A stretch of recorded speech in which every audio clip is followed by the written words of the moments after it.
अस्सलाम वालेकुम स्टूडेंट्स, कैसे हैं आप? सब खैरियत से हैं? उम्मीद करता हूं कि आप बिल्कुल ठीक ठाक होंगे। स्टूडेंट, आज का जो लेक्चर है इसमें हम जो बॉयज लॉ की मैथमेटिकल फॉर्म हमने डिराइव की थी उसके थ्रू एक प्रॉब्लम सॉल्व करेंगे, यानी देखेंगे कि किस तरह से बॉयज लॉ की जो इक्वेशन थी उसका इस्तेमाल किया जा सकता है।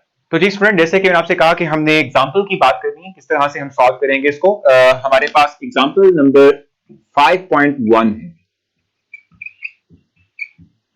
5.1 जिसको हमने सॉल्व करना है और हम देखेंगे कि किस तरह से इसमें जो गिवन डाटा है उसका इस्तेमाल करते हुए किसी एक अननोन वेरिएबल की वैल्यू को फाइंड आउट कर सकते हैं। सबसे पहले तो हमारे पास गिवन डाटा आता है। कौन कौन सी चीजें हमारे पास मौजूद हैं? Given data.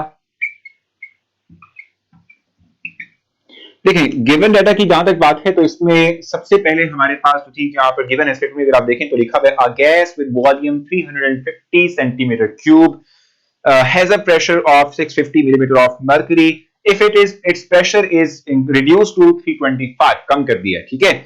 Calculate the what will be it's new volume कहा जा रहा है आपसे, ठीक है। तो आपको सबसे पहले प्रोवाइड किया जा रहा है इनिशियल वॉल्यूम।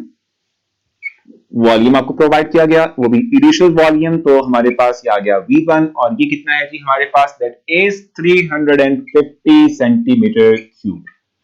उसके बाद आपको प्रोवाइड किया जा रहा है प्रेशर, और ये प्रेशर कौन सा है? ये प्रेशर इनिशियल प्रेशर है, अप्लाइड प्रेशर है, जिसको हम लिखते हैं कि हमारे पास ये P1 होगा, और इसकी वैल्यू भी आपको प्रोवाइडेड है, that is 650 millimetre of mercury. ठीक हो गया। अब आपके पास प्रेशर, इसको चेंज कर दिया हमने कहा कि जी हम प्रेशर चेंज कर रहे हैं, और जब हमने प्रेशर को चेंज किया नाउ इट बिकम्स P2, और यहां हमारे पास वैल्यू आ रही है that is 325 millimetre of mercury.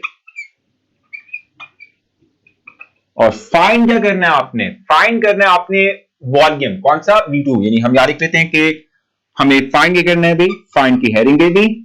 आपको पता है कि हमने ये मेथड सीखा हुआ है किस तरीके से हमने किसी भी एक फॉर्म जो क्या कहते हैं इक्वेशन यानी सॉरी न्यूमेरिकल है उसको सॉल्व करना है। तो फाइंड क्या करना है? हमने वॉल्यूम फाइंड करना है, और ये कौन सा वॉल्यूम होगा? That is final volume. ये हमारे पास अभी अननोन है। तो सॉल्यूशन स्टार्ट करते हैं भाई।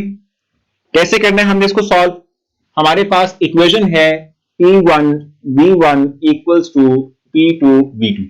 अब अगर आप अब देखें कि आपको क्या कुछ गिवन है, V1 भी गिवन है, P1 भी गिवन है, P2 भी गिवन है, आपको V2 फाइंड आउट करना है। तो V2 को आप सेपरेट कर लें, इक्वेशन बनेगी P1 over V1 over P2। तो वैल्यूज पुट करते हैं इसके अंदर। P1 आपके पास कितना आ रहा है भाई? ये है 650। V1 आपके पास कितना है? 350।